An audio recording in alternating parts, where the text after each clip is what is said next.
taxi mangin cậu nằm hôn tủ lắm phần đấy cái gì. Later that same evening. Tụi nó cần tiền nằm hôn gì Wednesday in New York SF Platinum Park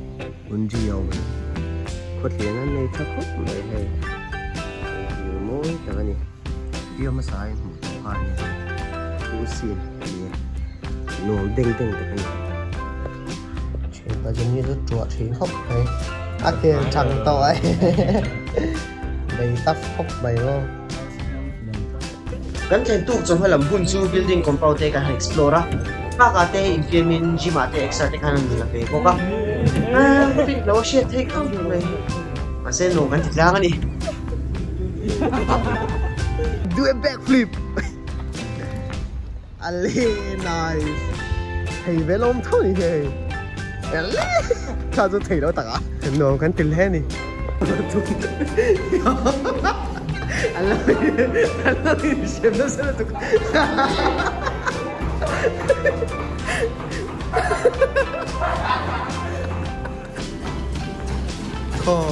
có việc về xin.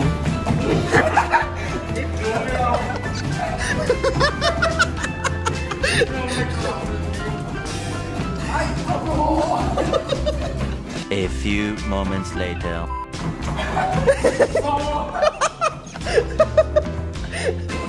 아센카 보통 브로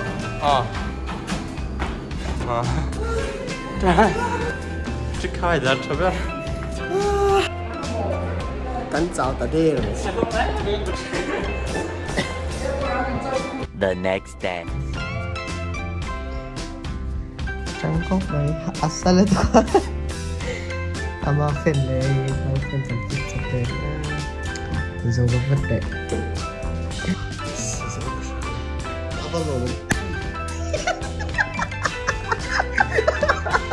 Chia Hawin Avenue mall là cái đó đó. Ê, tê lệ Johnny à.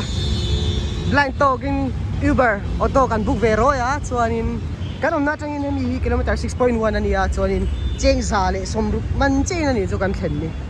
Lom hen ta kan ni auto chuan. Mall chu nha. Apui hem khóc mấy. Hắn phẳng cua lằng.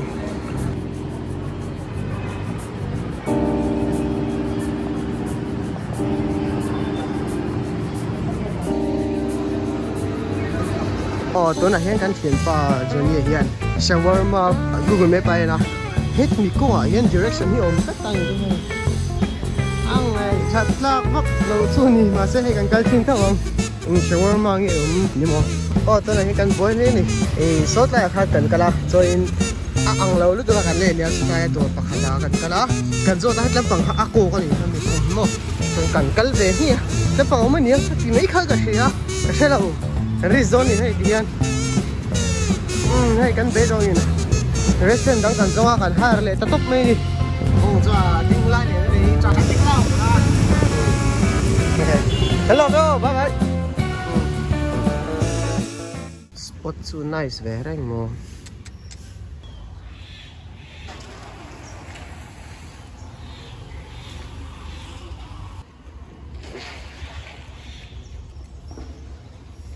Làm bằng rồi sudah sát sepui he mà he tiền công bây giờ tôi kinh room mấy đồ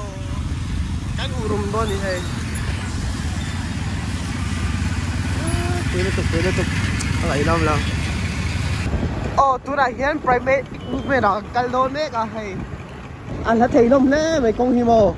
cái là tôi đi 9.3 km về cả cả chân về cái về cả nè tôi thấy lâu quá mấy cái là lâu mà để số để sao đó thế lần thứ cái lần thứ tí đấy mà cần thứ cái cần hủa cái mình chỉ riêu mà thôi môi lẽ về primate movement muốn số cần sinh chuẩn mấy ạ cái cua lằng sao khóc mấy em gym xem mà primate movement nuông tất cả này nó bằng parkour nó tụ tập sẽ cả sáng mà hay tại hiện bar sáng calisthenics ông bằng tí thế nó tụ ông bác á ta ninja warrior world climb nó tụ ông mà rồi hay tại hiện trampoline nôm em mấy ông bác á thì hiện session ta kan nei hawa anuam he ni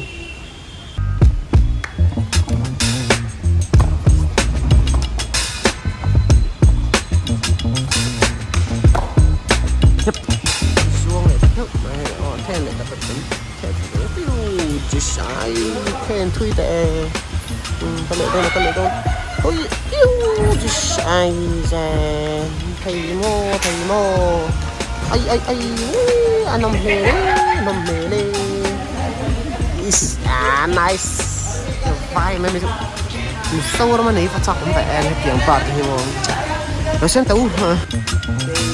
ôi sắm lắm mô sang bên ta rồi à tụi một con tụi ốc đấy no pain no gain guys thu đến lắm xí cô lâm phật xí hay này tụi mày cắn mí xịa chứ phật lên muốn đi cái sao đâu đi bây giờ thấy mà cái rùa đâu phải thịt làm cái thịt làm cái phải xịt đậu đâu nghe mình cắt lúm cái tắc sai lúm bốc quả vật xí vừa ra cấp này so tầm rồi giống mấy cả mình sẽ mà còn đi ăn đâu thấy khóc đấy chuyện nào tôi nói ăn bedroom ạ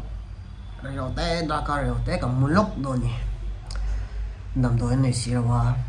rồi té tao một lúc rồi rồi cắt lúa hay tụi có chắc chắn thế nào đã phát rồi này đây 1 hour later. Rồi Go ahead and practice mấy cái này cần sort sao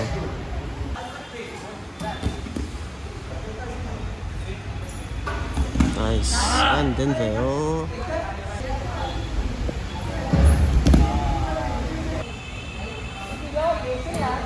ôi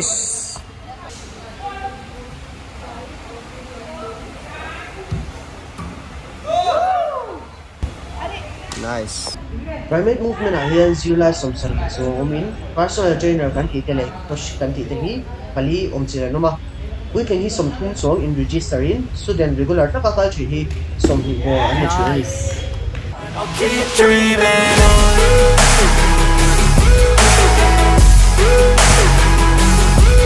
các video te below experts abang in lian to below version sia chuan below support ve thei dan voice in below subscribe and below like and below share sa chuin se tuna hian 7 voice over ti don ni chiang bia ni